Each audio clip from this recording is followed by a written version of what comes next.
जय हिंद दोस्तों, मैं राकेश कुमार गुप्ता चंपारण जी के जीएस परिवार में मैं आप लोग का स्वागत करता हूं।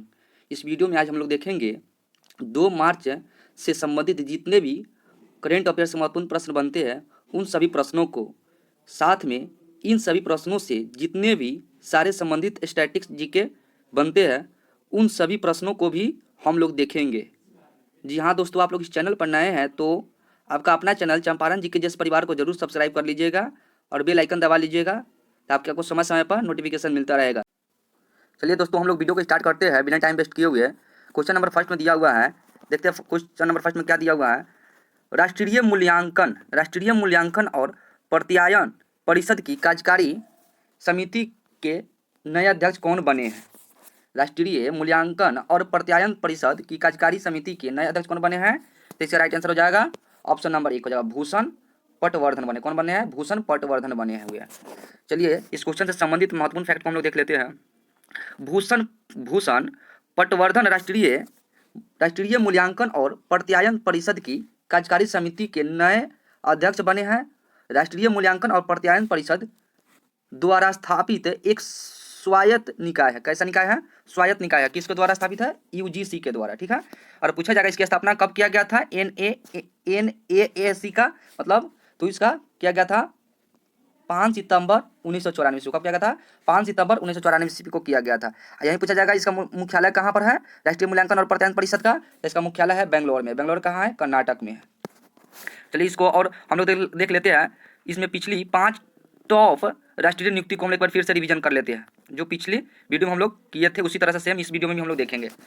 पहला में दिया हुआ है भारतीय सेना के नए deputy chief of army staff. क्या है? भारतीय सेना के नए deputy chief of army staff किसे नियुक्त किया गया है? तो किसे नियुक्त किया गया है? तो चन्नीरा बंसी बोनापा। किसको? चन्नीरा बंसी बोनापा। किसको नियुक्त किया गया है? चन्नीरा बंसी पोनापा को। ठीक है। फिर सेकंड में दिया गया है आंध्र प्रदेश लोक सेवा आयोग। आंध्र प्रदेश लोक सेवा आयोग के नए अध्यक्ष कौन बने हैं? तो गौतम सवांग बने। कौन बने हैं? गौतम सवांग बने हैं आंध्र प्रदेश के लोक सेवा आयोग के अध्यक्ष। फिर इसमें थर्ड नंबर में हम लोग देख लेते हैं क्या दिया हुआ है। राष्ट्रीय शैक्षणिक अनुसंधान और परिषद के नए निर्देशक कौन बने हैं? तो नए निर्देशक कौन बने हैं? तो दिनेश प्रसाद सकलानी बने। कौन बने? दिनेश प्रसाद सकलानी बने हैं। चलिए इसमें फोर्थ नंबर को हम लोग देख लेते हैं। विश्वविद्यालय अनुदान आयोग मतलब यूजीसी। क्या है? यूजीसी के नए अध्यक्ष कौन बने? यूजीसी के अध्यक्ष कौन बने? एम जगदीश कुमार बने हैं। कौन बने हैं? एम जगदीश कुमार बने हैं। चलिए आगे हम लोग देख लेते हैं 5 नंबर पॉइंट को। क्या दिया गया 5 नंबर पॉइंट में? भारतीय दिवाला एवं ऋण शोधक अक्षमता बोर्ड IBBI के नए अध्यक्ष कौन बने हैं? तो कौन बने? रवि मित्तल बने। कौन बने हैं? रवि मित्तल बने हैं। चलिए हम लोग आगे सेकेंड क्वेश्चन में देखेंगे। सेकेंड क्वेश्चन में क्या दिया हुआ है? किस बहु राष्ट्रीय प्रौद्योगिकी कंपनी ने भारत में एंड्रॉइड डिवाइस उपयोगकर्ताओं के लिए प्ले पास सब्सक्रिप्शन को लॉन्च किया है? क्या लॉन्च किया? प्ले पास सब्सक्रिप्शन को लॉन्च किया है। तो किस बहु राष्ट्रीय कंपनी ने? तो इसका राइट आंसर ऑप्शन नंबर 2 हो जाएगा। कौन? गूगल ने। किसने? गूगल ने किया। चलिए इसका हम लोग महत्वपूर्ण फैक्ट को देख लेते हैं।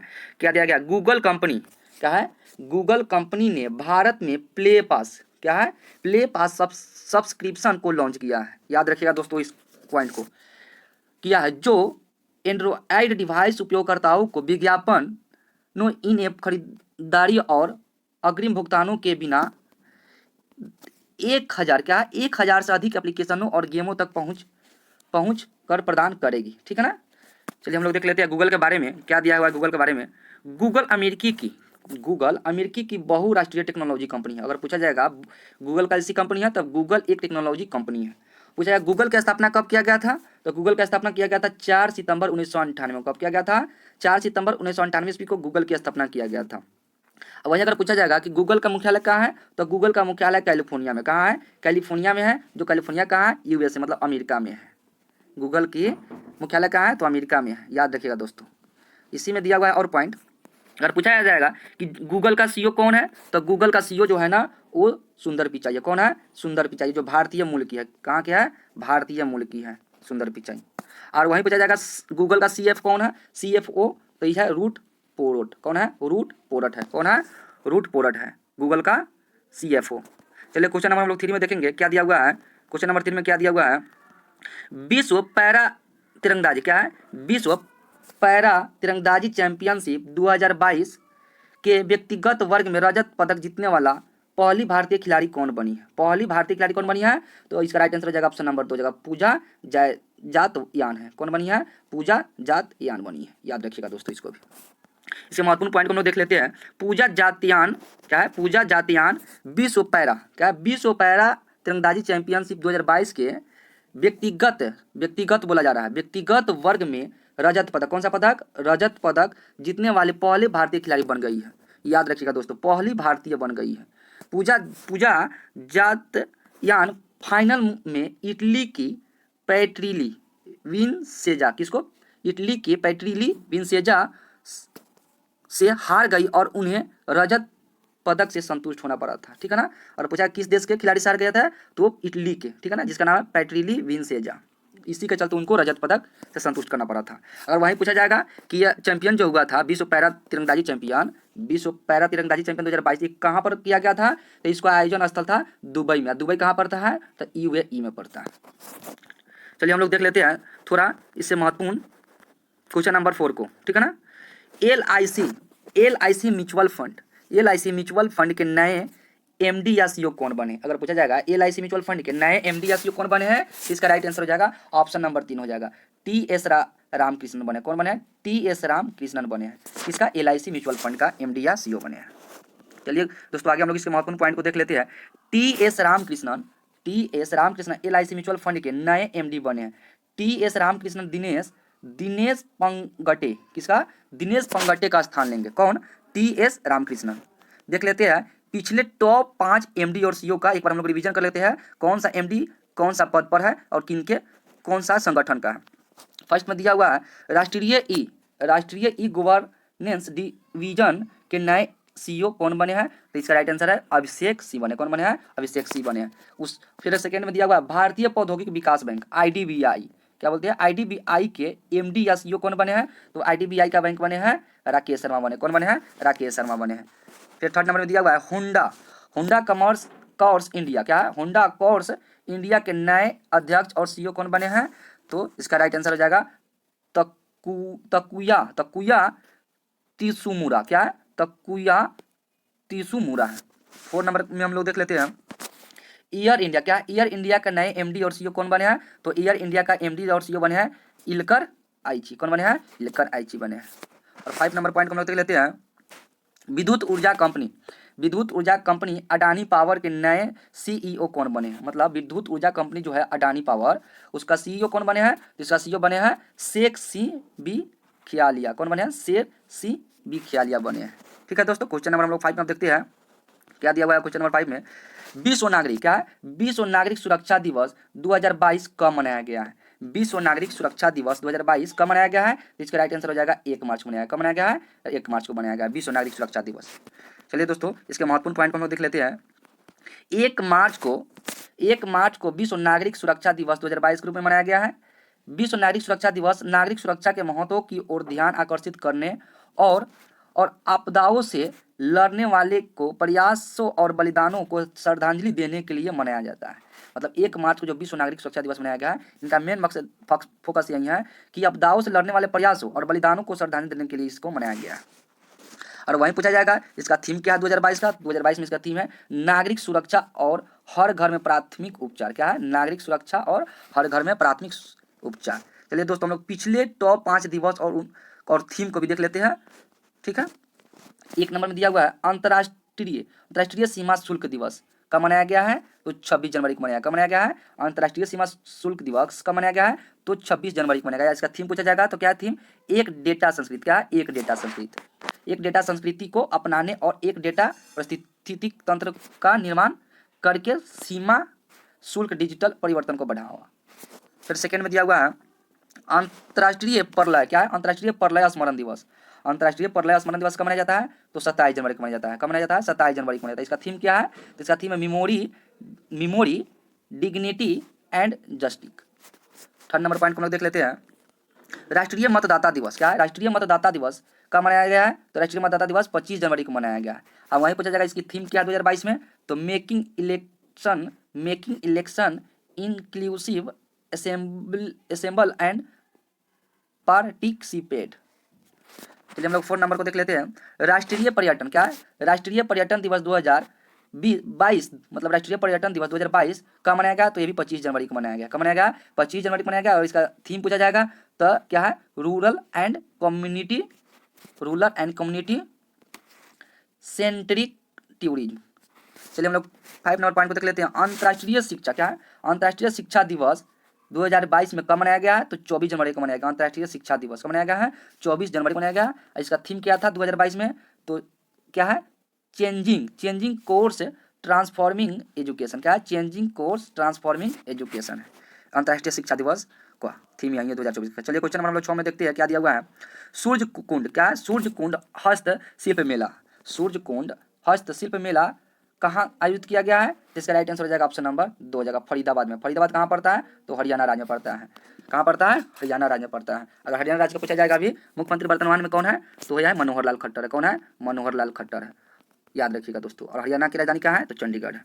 चलिए इसके महत्वपूर्ण पॉइंट को हम लोग देख लेते हैं। सूर्य कुंड का मेला फरीदाबाद हरियाणा में 20 मार्च कब है? 20 मार्च से 4 अप्रैल 2022 तक आयोजित किया जाएगा। यह मेला भारत का एक रंगीन पारंपरिक शिल्प त्योहार है। कैसा त्योहार है? रंगीन पारंपरिक त्योहार है जो कि सूर्य कुंड परिसर में हरियाणा सरकार द्वारा आयोजित किया जाएगा। किसके सरकार द्वारा? तो हरियाणा सरकार के द्वारा ये मेला का शुरुआत किया जाएगा। आई संस्करण अगर पूछा जाएगा क्या है? तो संस्करण 35वां। ये तो सबसे इंपॉर्टेंट पॉइंट है दोस्तों, इसको जरूर आप लोग याद करिएगा। सूर्य कुंड का जो मेला है वो फरीदाबाद में हो रहा है। कैमा संस्करण है? तो 35वां है। कैमा है? 35वां, याद रखिएगा दोस्तों। और वहीं पूछा जाएगा इसकी थीम क्या है? तो थीम इसकी है जम्मू और कश्मीर को चुना गया है। मतलब थीम स्टेट, मतलब इस मेला में जो है ना, मेला में जो थीम स्टेट चुना गया है ये जम्मू कश्मीर को चुना गया है। पिछले टॉप 5 फेस्टिवल को हम एक बार देख लेते हैं, उसको रिवीजन भी कर लेते हैं। क्या दिया हुआ है फर्स्ट में? विश्व प्रसिद्ध खजुराहो नृत्य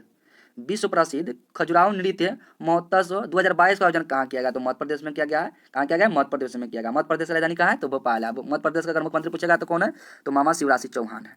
चलिए, जिसको मामा वहाँ को बोला जाता है, शिवराज सिंह चौहान को, मुख्यमंत्री को। सेकेंड नंबर में है विश्व प्रसिद्ध मरु। क्या है? विश्व प्रसिद्ध मरु उत्सव का आयोजन कहाँ हुआ है? विश्व प्रसिद्ध मरु उत्सव का आयोजन कहाँ पर हुआ है? तो जैसलमेर में हुआ। कहाँ पर हुआ है? जैसलमेर। जैसलमेर कहाँ पड़ता है? तो राजस्थान में पड़ता है। याद रखिएगा दोस्तों, मरु उत्सव कहाँ? जैसलमेर, जो राजस्थान में पड़ता है। थर्ड नंबर में कंचोथ। क्या है? कंचोथ पर्व किस राज्य या केंद्र शासित प्रदेश में मनाया गया है? तो जम्मू कश्मीर में मनाया गया। कहाँ मनाया गया? जम्मू कश्मीर में मनाया गया। कौन सा पर्व? कंचोथ पर्व। फोर्थ नंबर में तोरग्या। क्या है? तोरग्या महोत्सव कौन सा है? तोरग्या महोत्सव 2022 कहाँ मनाया गया है? तो अरुणाचल प्रदेश में मनाया गया। कहाँ मनाया गया? अरुणाचल प्रदेश में मनाया गया। 5 नंबर में दिया हुआ है, इसी में 5वां नंबर पॉइंट है स्पीतुक। क्या है? स्पीतुक गुस्टर फेस्टिवल 2022 कहाँ मनाया गया है? तो इसका राइट आंसर क्या हो जाएगा? लद्दाख में मनाया गया। कहाँ मनाया गया? लद्दाख में। लद्दाख अब क्या है? केंद्र शासित प्रदेश बन गया है दोस्तों, याद रखिएगा इसको, इस क्वेश्चन को। क्वेश्चन नंबर अब 7 में हम लोग बढ़ते हैं। दुबई टेनिस चैंपियन 2022 का खिताब किस खिलाड़ी ने जीता है? दुबई टेनिस चैंपियन 2022 का, कब का? 2022 का खिताब किस खिलाड़ी ने जीता है? तो इसका राइट आंसर ऑप्शन नंबर 3 हो जाएगा, आंद्रे रूबलवेल है। कौन जीते हैं? आंद्रे रूबलवेल जीते हैं। कौन सा टेनिस? Dubai tennis championship. चलिए हम लोग इस क्वेश्चन से महत्वपूर्ण पॉइंट को देख लेते हैं। आंद्रे रूबलेव ने दुबई चैंपियनशिप के फाइनल में चेक गणराज्य के जीरी वेस्ली, किसको? जीरी वेस्ली को 6-3 या 6-4 से हराकर एक सप्ताह के अंदर दूसरा और अपने कैरियर का कुल 10वां खिताब जीता। मतलब वो अपने कैरियर का किताब जीता है, 10वां खिताब जीता। कौन? आंद्रे रूबलवेल। ठीक है ना। चलिए हम लोग देख लेते हैं आगे। अन्य विजेता के नाम भी इस टूर्नामेंट में देख लेते हैं। तो महिला एकल का खिताब किसने जीता है? तो महिला एकल खिताब जीता है जेसेना ओस्टापेंको। कौन है? जेसेना ओस्टापेंको ने जीता। अब पुरुष युगल में अगर पूछा जाएगा तो पुरुष युगल में जर्मनी के टीम कौन है? जर्मनी के टीम पुत्ज और न्यूजीलैंड के माइकल विंस। कौन है? न्यूजीलैंड के माइकल विंस है ने यह खिताब जीता है। अब महिला युगल का अगर पूछा जाएगा तो महिला युगल में कौन जीते हैं? इसको भी देख लेते हैं। महिला युगल का खिताब जो वेरोनिका। कौन है? वेरोनिका कुडरमेटोवा और एलिस मटेसा। कौन है? एलिस मटेस ने जीते हैं। चलिए और आगे हम लोग बढ़ते हैं। और इसका आयोजन अगर पूछा जाएगा कहाँ पर हुआ है, तो इसका आयोजन स्थल हुआ है दुबई। दुबई कहाँ पर है? संयुक्त राज्य अमीरात में है। चलिए आगे हम लोग देखते हैं क्वेश्चन नंबर 8 में क्या दिया हुआ है। क्वेश्चन नंबर 8 में tennis tennis tournament Qatar open 2022 में महिला एकल खिताब किस खिलाड़ी ने जीता है? तो इसका राइट आंसर क्या हो जाएगा? ऑप्शन नंबर 2 हो जाएगा, ईगा स्वीटेक है। कौन है? ईगा स्वीटेक जीते हैं टेनिस टूर्नामेंट कतर ओपन 2022 का खिताब। इसके महत्वपूर्ण पॉइंट को देख लेते हैं। पोलैंड की ईगा, कौन है? पोलैंड की ईगा, कहाँ का है? पोलैंड की ईगा स्वीटेक ने टेनिस टूर्नामेंट कतर ओपन 2022 का खिताब जीत लिया है। उन्होंने फाइनल मैच में एनेट कोंटेविट को 6-2 से, क्या 6-2 से 6-0 से हरा कर यह खिताब जीता है। यह ईगा स्वीटेक का दूसरा WTA 1000, कितना है? 1000 किताब है। वहीं उन्होंने अब तक 4 WTO सिंगल किताब जीते। कितने जीते हैं? तो 4 अभी तक वो अपना जिंदगी में जीते हुए हैं। चलिए आगे हम लोग बढ़ते हैं क्वेश्चन आगे की ओर। क्या दिया हुआ है क्वेश्चन नंबर 9 में? 58वीं सीनियर राष्ट्रीय शतरंज चैंपियनशिप 2022 खेल का आयोजन कहाँ किया गया है? तो कहाँ किया जा रहा है? तो इसका राइट आंसर हो जाएगा ऑप्शन नंबर 3 हो जाएगा, कानपुर में। कानपुर में किया जा रहा है। कानपुर कहाँ पर है? तो उत्तर प्रदेश। उत्तर प्रदेश की राजधानी कहाँ है? तो लखनऊ है। उत्तर प्रदेश का मुख्यमंत्री कौन है अभी? तो योगी आदित्यनाथ जी है। तो वहीं उत्तर प्रदेश का मुख्यमंत्री तो योगी आदित्यनाथ है। और राज्यपाल पूछा जाएगा तो कौन है? आनंदीबेन पटेल जी है। कौन है? आनंदीबेन पटेल जी, याद रखिएगा दोस्तों, आनंदीबेन पटेल जी है। चलिए हम लोग इस क्वेश्चन के महत्वपूर्ण पॉइंट को देख लेते हैं। 58वीं सीनियर राष्ट्रीय शतरंज चैंपियनशिप 2022 खेल का आयोजन कानपुर उत्तर प्रदेश में हुआ है। मतलब कानपुर शहर हो गया और उत्तर प्रदेश राज्य हो गया, वहीं पर इस खेल को आयोजन किया गया। इस खेल का आयोजन अखिल भारतीय शतरंज महासंघ के द्वारा किया गया है। किसके द्वारा किया गया है? अखिल भारतीय शतरंज महासंघ के द्वारा इस खेल को किया है। कौन सा खेल? 58वीं सीनियर राष्ट्रीय शतरंज चैंपियनशिप 2022। चलिए हम लोग थोड़ा सा इंपॉर्टेंट पॉइंट को और देख लेते हैं। FIDE फीड के बारे में देख लेते हैं। विश्व में जितने भी शतरंज के खेल होते हैं, मतलब वर्ल्ड में जितने भी शतरंज के जो खेल होते हैं उसको कौन रेगुलेट करता है? तो फीड रेगुलेट करता है, FIDE रेगुलेट करता है। ये इंटरनेशनल चेस फेडरेशन, क्या है? इंटरनेशनल चेस फेडरेशन इसको बोलते हैं। पूरा फुल फॉर्म है FIDE का, जिसको हिंदी में बोलते हैं विश्व शतरंज महासंघ। क्या बोलते हैं? विश्व शतरंज महासंघ बोलते हैं। वहीं पूछा जाएगा FIDE की स्थापना कब हुआ है? तो FIDE की स्थापना हुआ है 20 जुलाई 1924 ईस्वी को किया गया। 20 जुलाई 1924 ईस्वी को किया गया है फीड को। और वहीं पूछा जाएगा फीड का मुख्यालय कहाँ पर है? तो लुसाने में। कहाँ पर? लुसाने कौन सा देश में पड़ता है? तो स्विट्जरलैंड में पड़ता है। कहाँ पर पड़ता है? स्विट्जरलैंड में पड़ता है। वहीं पूछा जाएगा फीड का अध्यक्ष कौन है वर्तमान में? तो फीड का वर्तमान में अध्यक्ष कौन है? आर्करी डोरकोविच है। कौन है? आर्करी डोरकोविच है। चलिए आगे हम लोग बढ़ते हैं और देखते हैं क्वेश्चन नंबर 10 में। क्वेश्चन नंबर 10 में क्या दिया हुआ है? शून्य भेदभाव दिवस 2022 कब मनाया गया है? तो शून्य भेदभाव दिवस 2022 कब मनाया गया है? तो इसका राइट आंसर हो जाएगा ऑप्शन नंबर 2 हो जाएगा, 1 मार्च को मनाया गया। कब मनाया गया? 1 मार्च को शून्य भेदभाव दिवस मनाया गया। चलिए इस क्वेश्चन से महत्वपूर्ण फैक्ट को हम लोग देख लेते हैं। शून्य भेदभाव दिवस 2022 1 मार्च को मनाया गया है। यह दिवस महिलाओं और लड़कियों के अधिकारों एवं भेदभावों के प्रति जागरूकता फैलाने के लिए संयुक्त राष्ट्र और अन्य अंतर्राष्ट्रीय संगठनों के द्वारा मनाया जाता है। किसके द्वारा? संयुक्त राष्ट्र संघ और अन्य अंतर्राष्ट्रीय संगठनों के द्वारा मनाया जाता है। कौन सा दिवस? शून्य भेदभाव दिवस। कब मनाया जाता है? तो 1 मार्च को मनाया जाता है। कब मनाया जाता है? तो 1 मार्च को मनाया जाता है शून्य भेदभाव दिवस। इसमें फोकस क्या किया गया है? तो इस दिवस में महिला और लड़कियों के अधिकारों के प्रति भेदभाव को जागरूकता फैलाने के लिए किया गया। चलिए आगे हम लोग बढ़ते हैं। वर्ष 2022 की थीम, तो इसके 22 की थीम क्या है? तो 2022 में इसकी थीम है नुकसान पहुंचाने वाला कानूनों को हटाओ, सशक्त बनाने वाला कानून बनाए। यही इसका मुख्य थीम है। चलिए क्वेश्चन नंबर हम लोग देखते हैं 11 में क्या दिया हुआ है।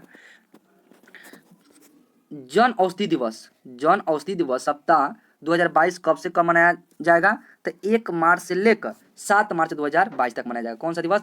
जन औषधि दिवस मनाया जाएगा। और वहीं इसका पूछा जाएगा थीम क्या है? तो थीम है जन औषधि जन उपयोग। क्या है? जन औषधि जन उपयोग। कब से कब मनाया जाएगा? 1 मार्च से लेकर 7 मार्च तक ले। इसका संस्करण क्या है? तो इसका संस्करण ये 4था है। क्वेश्चन नंबर हम लोग 12 में देखते हैं।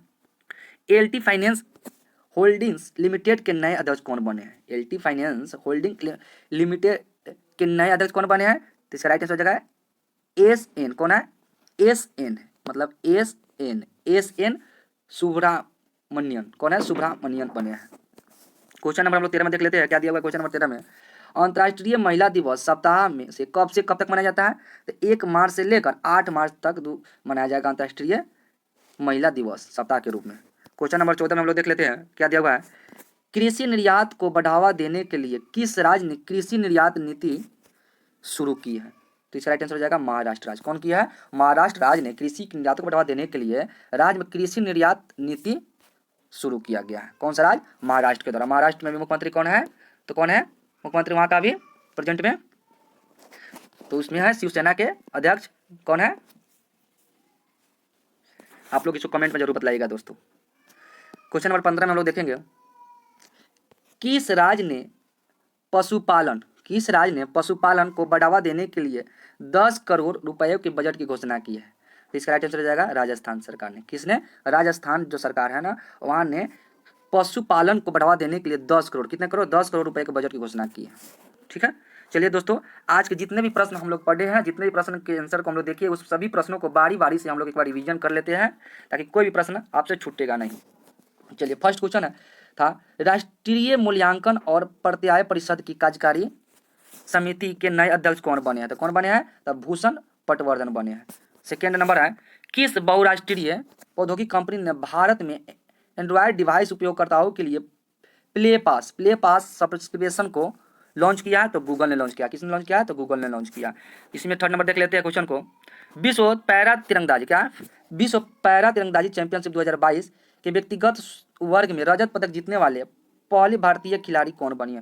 तो कौन बनी है? पूजा जातयान बनी है। कौन बनी है? पूजा जातयान बनी है। क्वेश्चन नंबर 4 में हम लोग देख लेते हैं, इसी में LIC म्यूचुअल फंड के नए MD और CEO कौन बने हैं? तो बने हैं TS रामकृष्णन बने। कौन बने? TS रामकृष्णन बने। क्वेश्चन नंबर 5 में हम लोग देख लेते हैं, विश्व नागरिक सुरक्षा दिवस 2022 कब मनाया गया है? तो 1 मार्च को मनाया गया विश्व नागरिक सुरक्षा दिवस। क्वेश्चन नंबर 6 में हम लोग देख लेते हैं, सूरज कुंड जो हस्तशिल्प मेला है वो कहाँ पर आयोजित किया जाएगा? तो फरीदाबाद कहाँ है? तो हरियाणा में है। क्वेश्चन नंबर 7 में हम लोग देख लेते हैं, दुबई टेनिस चैंपियनशिप 2022 का खिताब किस खिलाड़ी ने जीता है? तो आंद्रे रूबलेव ने जीता है। कौन जीता है? आंद्रे रूबलेव ने जीता है। क्वेश्चन नंबर 8 में हम लोग देख लेते हैं, टेनिस टूर्नामेंट कतर ओपन 2022 में महिला एकल खिताब किस खिलाड़ी ने जीता है? तो ईगा स्वीटेक ने जीता है। किसने जीता है? ईगा स्वीटेक ने जीता है। क्वेश्चन नंबर हम लोग 9 में देख लेते हैं, 58वीं सीनियर राष्ट्रीय शतरंज चैंपियनशिप 2022 खेल का आयोजन कहाँ किया गया है? तो कानपुर में किया गया है। और कौन सा राज्य है कानपुर में? कानपुर किस राज्य में पड़ता है? तो उत्तर प्रदेश राज्य में पड़ता है। क्वेश्चन नंबर 10 में देख लेते हैं, शून्य भेदभाव दिवस कब मनाया गया है? तो 1 मार्च को मनाया गया शून्य भेदभाव दिवस। याद रखिएगा दोस्तों इस क्वेश्चन को। क्वेश्चन नंबर 11 में हम लोग देख लेते हैं, जन औषधि दिवस कौन है? जन औषधि दिवस सप्ताह 2022 में कब से कब मनाया जाएगा? तो 1 मार्च से लेकर 7 मार्च तक मनाया जाएगा। इसका थीम पूछा जाएगा तो जन औषधि जन उपयोगी हो जाएगा। संस्करण पूछा जाएगा तो ये 4था संस्करण हो जाएगा जन औषधि दिवस सप्ताह का। 12 में हम लोग देख लेते हैं, क्वेश्चन नंबर 12 में, LT फाइनेंस होल्डिंग लिमिटेड के नए अध्यक्ष कौन बने हैं? तो SN सुब्रायन बने। कौन बने? SN सुब्रायन बने हैं। हम लोग देख लेते हैं 13 नंबर में क्या दिया हुआ है, अंतर्राष्ट्रीय महिला दिवस सप्ताह कब से कब तक मनाया जाएगा? तो 1 मार्च से लेकर 8 मार्च तक। कब से कब? 1 मार्च से लेकर 8 मार्च तक मनाया जाएगा। चलिए, क्वेश्चन नंबर हम लोग बढ़ेंगे 14 में देख लेते हैं, कृषि निर्यात को बढ़ावा देने के लिए राज्य ने कृषि निर्यात नीति शुरू किया है। तो कौन सा राज्य शुरू किया है? तो महाराष्ट्र किया है। और महाराष्ट्र की राजधानी कहाँ है दोस्तों? तो कहाँ है? मुंबई में है। चलिए, क्वेश्चन नंबर 15 में हम लोग देख लेते हैं, किस राज्य ने ऊंट पालन को बढ़ावा देने के लिए 10 करोड़ रुपयों का बजट की घोषणा की है? तो किस राज्य ने? राजस्थान राज्य ने किया। राजस्थान की राजधानी क्या है? तो राजस्थान की राजधानी है जयपुर है दोस्तों, याद रखिएगा इसको। चलिए, आज के हम लोग स्टैटिक जीके को देखेंगे। आज जितने भी हम लोग क्वेश्चन देखे उससे रिलेटेड जितने भी स्टैटिक जीके बनते हैं, स्टैटिक जीके को हम लोग देख लेते हैं एक बार फिर से। संविधान का कौन सा अनुच्छेद पंचायतों के गठन के लिए राज्य सरकारों को निर्देश देता है? तो अनुच्छेद 40 के अंतर्गत देता है। कौन सा? पंचायत के गठन के लिए अनुच्छेद 40 में। सेकेंड में देख लेते हैं, भारत का मानवादी किसके द्वारा नियुक्त किया जाता है? तो भारत के मानवादी को नियुक्त किया जाता है राष्ट्रपति के द्वारा किया जाता है। थर्ड नंबर में दिया हुआ है, भारत की संविधान सभा की स्थापना किस योजना के तहत हुई थी? तो माउंटबेटन योजना के तहत। किस योजना के तहत? माउंटबेटन योजना के तहत किया गया था। फोर्थ में देख लेते हैं क्या दिया हुआ है, शारदा अधिनियम किससे संबंधित था? तो शारदा अधिनियम भारतीय विवाह व्यवस्था से संबंधित था। किससे? शारदा अधिनियम भारतीय विवाह व्यवस्था से संबंधित था। 5 नंबर में देखते हैं, भारतीय परमवीर चक्र विजेता कौन है? भारतीय परमवीर चक्र विजेता कौन है? तो मेजर सोमनाथ शर्मा है। 6 में देख लेते हैं, राष्ट्रीय रक्षा अकादमी NDA कहाँ स्थित है? तो खड़गवासला स्थित है। कहाँ है? खड़गवासला कहाँ है? तो ये महाराष्ट्र पुणे में है। 7 में देख लेते हैं, पाकिस्तान शब्द का पहली बार प्रयोग किसने किया था? तो पाकिस्तान शब्द का पहली बार प्रयोग किया था चौधरी रहमत अली ने। किसने? चौधरी रहमत अली ने पाकिस्तान शब्द को पहली बार प्रयोग किया था। 8 में देख लेते हैं, तेलंगाना को राज्य का दर्जा कब मिला? तेलंगाना को राज्य का दर्जा कब मिला था? तो 2 जून 2014 को तेलंगाना को राज्य का दर्जा मिला था। 9 में देखते हैं, भारत की उत्तरी सीमा किससे घिरी है? तो हिमालय से घिरी है। भारत की अगर पूछा जाएगा उत्तरी सीमा किससे घिरी हुई है? तो हिमालय से घिरी हुई है। 10 नंबर में हम लोग देखते हैं, स्वतंत्र भारत के पहले विदेश मंत्री कौन थे? ये बहुत इंपॉर्टेंट क्वेश्चन है दोस्तों, इसको जरूर आप लोग याद करिएगा। तो पंडित जवाहरलाल नेहरू को बनाया गया था। किसको बनाया गया था? पंडित जवाहरलाल नेहरू को स्वतंत्र भारत के पहले विदेश मंत्री बनाए गए थे। ठीक है दोस्तों, चलिए हम लोग देखते हैं पिछले मतलब फरवरी माह में के दो फरवरी में जितने भी प्रश्न महत्वपूर्ण करेंट अफेयर के बनते हैं उन सब प्रश्नों की एक बार हम लोग रिवीजन कर लेंगे अच्छे तरीका से, ठीक है ना। तो देखते हैं क्या है। फर्स्ट क्वेश्चन में, होंडुरास की पहली महिला राष्ट्रपति कौन बनी है? तो होंडुरास का पहली महिला राष्ट्रपति कौन बनी है? इसका राइट आंसर हो जाएगा सियोमारा कास्त्रो। कौन है? सियोमारा कास्त्रो को बनाया गया। कौन सा देश का? तो होंडुरास का, ठीक है ना। चलिए सेकंड नंबर को हम लोग देखते हैं। सेकंड नंबर क्वेश्चन में क्या दिया हुआ है? संसद में बजट 2022-23 किसने पेश किया है? तो संसद में बजट जो पेश किया गया निर्मला सीतारमण जी के द्वारा पेश किया गया। निर्मला सीतारमण कौन है? वित्त मंत्री है अभी भारत के प्रेजेंट में। थर्ड नंबर में क्वेश्चन हम लोग देखते हैं, भारत का पहला भूवैज्ञानिक पार्क किस राज्य में बनाया गया है जाएगा? तो जबलपुर में बनाया जाएगा। कहाँ पर बनाया जाएगा? जबलपुर में बनाया जाएगा। और किस राज्य में? तो मध्य प्रदेश में। मध्य प्रदेश राजधानी कहाँ है? तो भोपाल में है। मध्य प्रदेश राजधानी भोपाल में है। क्वेश्चन नंबर 4 में देखते हैं, देश का पहला स्पोर्ट्स यूनिकॉर्न कौन सी आईपीएल टीम बनी है? तो चेन्नई सुपर किंग्स बनी है। कौन बनी है? चेन्नई सुपर किंग्स बनी है। क्वेश्चन नंबर 5 में हम लोग देखते हैं, आर्थिक सर्वेक्षण क्या है? आर्थिक सर्वेक्षण 2021-22 किसके द्वारा संसद में पेश किया गया है? तो आर्थिक सर्वेक्षण जो 2021-22 जो पेश किया गया है वो निर्मला सीतारमण के द्वारा पेश किया गया है। क्वेश्चन नंबर हम लोग 6 में देख लेते हैं, ओडिशा ओपन क्या है? ओडिशा ओपन 2022 जीतने वाले सबसे कम उम्र के भारतीय कौन बनी है? तो इसका राइट आंसर हो जाएगा उन्नति हुड्डा। कौन है? उन्नति हुड्डा। क्वेश्चन नंबर हम लोग 7 में देख लेते हैं, भारतीय तटरक्षक बल। ये बहुत इंपॉर्टेंट क्वेश्चन है दोस्तों, इसको आप लोग जरूर याद कर लीजिएगा। भारतीय तटरक्षक बल ने 21 फरवरी 2022 को अपना कौन सा स्थापना दिवस मनाया गया था? कौन सा मनाया गया है? 46वां दिवस मनाया है। कौन? भारतीय तटरक्षक बल, जिसको बोलते हैं इंग्लिश इंडियन कोस्ट गार्ड, ठीक है ना। क्वेश्चन नंबर 8 में हम लोग देखते हैं, वर्ल्ड गेम्स क्या है? World games athlete of the year पुरस्कार 2021 जीतने वाले पहले भारतीय पुरुष कौन बने हैं? तो पीआर सीरीजेस बने। कौन बने हैं? पीआर सीरीजेस बने हैं। क्वेश्चन नंबर 9 में हम लोग देख लेते हैं, भारत ओमान की ज्वाइंट मिलिट्री कॉर्पोरेशन की 10वीं बैठक कहाँ आयोजित की गई है? तो नई दिल्ली में किया गया है। कहाँ पर? नई दिल्ली में किया, भारत और ओमान की ज्वाइंट मिलिट्री। क्वेश्चन नंबर 10 में देखते हैं क्या दिया हुआ है। क्वेश्चन नंबर 10 में, विश्व उपेक्षित उष्णकटिबंधीय रोग दिवस कब मनाया गया है? मतलब विश्व उपेक्षित उष्णकटिबंधीय रोग दिवस कब मनाया गया है? तो 30 जनवरी को मनाया गया। कब मनाया गया है? 30 जनवरी को मनाया गया है। चलिए दोस्तों, जो हम लोग कल के वीडियो में जो हम लोग पढ़े हुए थे जितने भी क्वेश्चन, उन सभी प्रश्नों को एक बार हम लोग रिवीजन कर लेते हैं और टेस्ट भी लगाएंगे, कितना सही हम लोग के इस क्वेश्चन में होगा और कितना गलत हुआ आप लोग जरूर इस कमेंट बॉक्स में दीजिएगा। क्वेश्चन नंबर फर्स्ट है, भारतीय प्रतिभूति और विनिमय बोर्ड की नई अध्यक्ष कौन बनी है? मतलब सेबी की नई अध्यक्ष कौन बनी है? इसका राइट आंसर हो जाएगा माधवीपुरी बुच बनी। कौन बनी है? माधवीपुरी बुच बनी। सेकंड में हम लोग देख लेते हैं, भारतीय भाषाओं के प्रचार पर जोर देने के लिए किस भाषा सर्टिफिकेट सेल्फी अभियान को किस मंत्रालय ने शुरू किया है? तो इसका राइट आंसर हो जाएगा शिक्षा मंत्रालय। ऑप्शन नंबर 2 हो जाएगा, मतलब शिक्षा मंत्रालय ने इसको लॉन्च किया। चलिए क्वेश्चन नंबर 3 में हम लोग देख लेते हैं, राष्ट्रीय विज्ञान दिवस 2022 कब मनाया गया है? तो राष्ट्रीय विज्ञान दिवस कब मनाया गया है? तो 28 फरवरी को मनाया गया। कब मनाया गया? तो 28 फरवरी को मनाया गया। ऑप्शन नंबर 4 इसका राइट आंसर हो जाएगा। सीवी रमन, जो 1930 में सीवी रमन जी को नोबेल पुरस्कार मिला था। चलिए हम लोग देखते हैं क्वेश्चन नंबर 4 में क्या दिया हुआ है, मास्को बुश क्या है? मास्को बुश स्टार्स चैंपियनशिप 2022 के जूनियर टूर्नामेंट में भारतीय बुश खिलाड़ी सादिया तारिक ने कौन सा पदक जीता है? तो इसका राइट आंसर क्या हो जाएगा? क्या हो जाएगा? स्वर्ण पदक जीते हैं। याद रखिएगा, ऑप्शन नंबर 1 हो जाएगा दोस्तों। क्वेश्चन नंबर 5 में हम लोग देखते हैं, टेनिस टूर्नामेंट मैक्सिकन ओपन 2022 को किस खिलाड़ी ने जीता है? तो किस खिलाड़ी ने जीता है? तो इसका राइट आंसर हो जाएगा ऑप्शन नंबर 3 हो जाएगा, मतलब राफेल नडाल ने जीता है। दोस्तों याद रखिएगा इस क्वेश्चन को भी आप लोग। केंद्र सरकार ने युद्ध प्रभावित देश यूक्रेन में फंसे भारतीय नागरिकों को वापस लाने के लिए किस मिशन को शुरू किया गया है? तो इस मिशन का नाम है ऑप्शन नंबर 1 ऑपरेशन गंगा है। क्या है? ऑपरेशन गंगा के तहत ही जितने भी यूक्रेन में भारतीय फंसे उन सभी को लाया जा रहा है। क्वेश्चन नंबर 7 में हम लोग देखते हैं, आईपीएल टीम पंजाब किंग्स के नए कप्तान कौन बन गया है? तो इसका राइट आंसर जाएगा ऑप्शन नंबर 4 हो जाएगा, मयंक अग्रवाल को बनाया गया है कप्तान वहाँ का पंजाब किंग्स का। पहले थे केएल राहुल थे। क्वेश्चन नंबर 8 में हम लोग देखेंगे, प्रतिष्ठित बोल्ट जमान पदक से सम्मानित होने वाले पहले भारतीय कौन बने हैं? तो इसका राइट आंसर हो जाएगा ऑप्शन नंबर 2 हो जाएगा, दीपक धरवने। कौन बने हैं? दीपक धरवने। चलिए क्वेश्चन नंबर हम लोग 9 में देखते हैं, दुर्लभ रोग दिवस क्या है? दुर्लभ रोग दिवस 2022 कब मनाया गया है? तो इसका राइट आंसर हो जाएगा ऑप्शन नंबर 3 हो जाएगा, 28 फरवरी को मनाया गया है, दुर्लभ रोग दिवस मनाया गया है। चलिए और 10 नंबर हम लोग देखते हैं, उड़ान उड़ान एक मजदूर बच्चे की, मतलब उड़ान एक मजदूर बच्चे की नामक पुस्तक के लेखक कौन है? तो इसका राइट आंसर क्या जाएगा? ऑप्शन नंबर 4 हो जाएगा, मिथिलेश तिवारी। कौन है? मिथिलेश तिवारी है, जो पुस्तक उड़ान एक मजदूर बच्चे। चलिए दोस्तों, आज के वीडियो में हमने क्या क्या पढ़े हैं उनको एक बार देख लेते हैं। तो हम लोग पढ़े हैं आज के वीडियो में टॉप 10, क्या है? टॉप 10 डिटेल्स करंट अफेयर्स, ये भी पढ़ लिए हैं और उस पढ़े हैं उनको रिवीजन भी कर लिए हैं, और साथ में हम लोग स्टैटिक्स जी के भी पढ़े इस वीडियो में, और पिछले महीने का जो करंट अफेयर्स जो 2 फरवरी का था उनको भी हम लोग रिवीजन कर लिए हैं, और जो कल हम लोग जो पढ़े हुए थे जितने भी सारे प्रश्न को, उन सब करंट अफेयर्स को भी हम लोग टेस्ट भी लगाया है और रिवीजन भी कर लिया है। चलिए दोस्तों, हम लोग वीडियो को यहीं पर समाप्त करते हैं। अगर वीडियो अच्छा लगा होगा तो आपका अपना चैनल चंपारण जी के जीएस परिवार को जरूर सब्सक्राइब करिएगा और बेल आइकन दबा लीजिएगा, ताकि आपको समय समय पर नोटिफिकेशन मिलता रहेगा, और अपने दोस्तों के पास जरूर शेयर करिएगा। जय हिंद दोस्तों।